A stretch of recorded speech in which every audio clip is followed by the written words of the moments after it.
संजय राऊत रोज वेगवेगळे आरोप लावतात, त्यामुळे त्यांच्या आरोपाला मी उत्तर देणं एवढी माझा स्तर खाली गेलेला नाही अजून.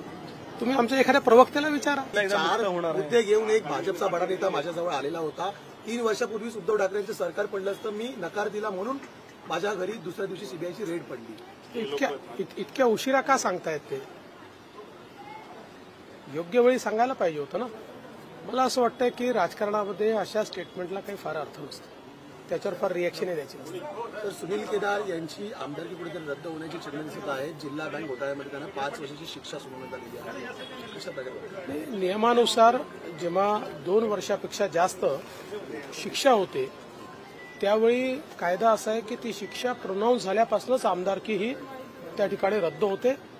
जर त्या ठिकाणी कन्व्हिक्शनला स्टे मिळाला तर ती आमदारकी वाचते, अन्यथा ती आमदारकी जाते. त्यामुळे त्याच्यामध्ये काही वेगळं होण्याचं कारण नाहीये. जे काही कायद्यात आहे ते कायद्याप्रमाणे होईल. पिटिशन संदर्भात 24 जानेवारीला सर्वोच्च न्यायालयाने एक मोठा दिलासा दिला मानला जातो. मात्र दुसरीकडे 20 जानेवारीपासून जरांगे पाटील मुंबईत उपोषणाचा इशारा देत आहेत. या दोघांची सांगड कशी घालू शकते? मला असं वाटतं की सरकार अतिशय सकारात्मकतेनं काम करते आहे.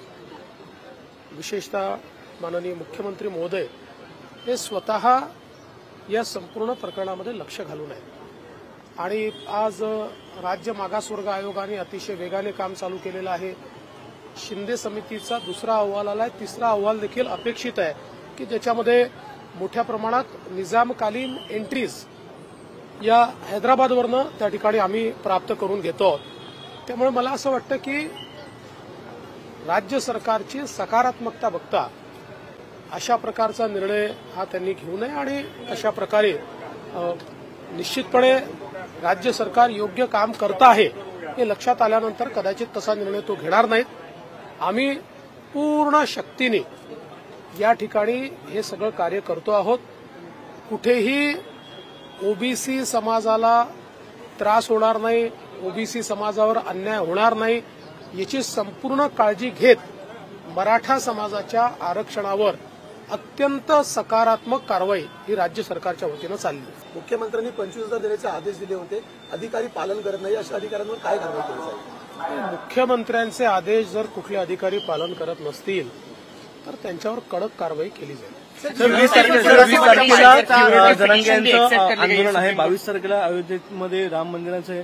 तर कशा प्रकारची सांगड घातली जाईल? कारण की ते आंदोलन होणार नाही यासाठी सरकार काही प्रयत्न करणार? सरकारचा हा नेहमीच प्रयत्न असतो की चर्चेतनं आणि सकारात्मक निर्णयातनं मार्ग निघाले पाहिजे. सलीम कुत्तासोबतच्या पार्टीचा एक उल्लेख जो आरोप प्रत्यारोप होत आहेत. संजय राऊत यांनी फोटो दाखवला ज्यामध्ये सुधाकर बडगुजर, तुम्ही आणि व्यंकटेश मोरे हे भाजपचे पदाधिकारी एकत्र दिसत आहेत आणि भाजपच्या या पदाधिकाऱ्यांनीच ही पार्टी आयोजित केली होती असा आरोप संजय राऊतांनी केला. संजय राऊत रोज वेगवेगळे आरोप लावतात, त्यामुळे त्यांच्या आरोपाला मी उत्तर देणं एवढी माझा स्तर खाली गेलेला नाही अजून. तुम्ही आमच्या एखाद्या प्रवक्त्याला विचारा.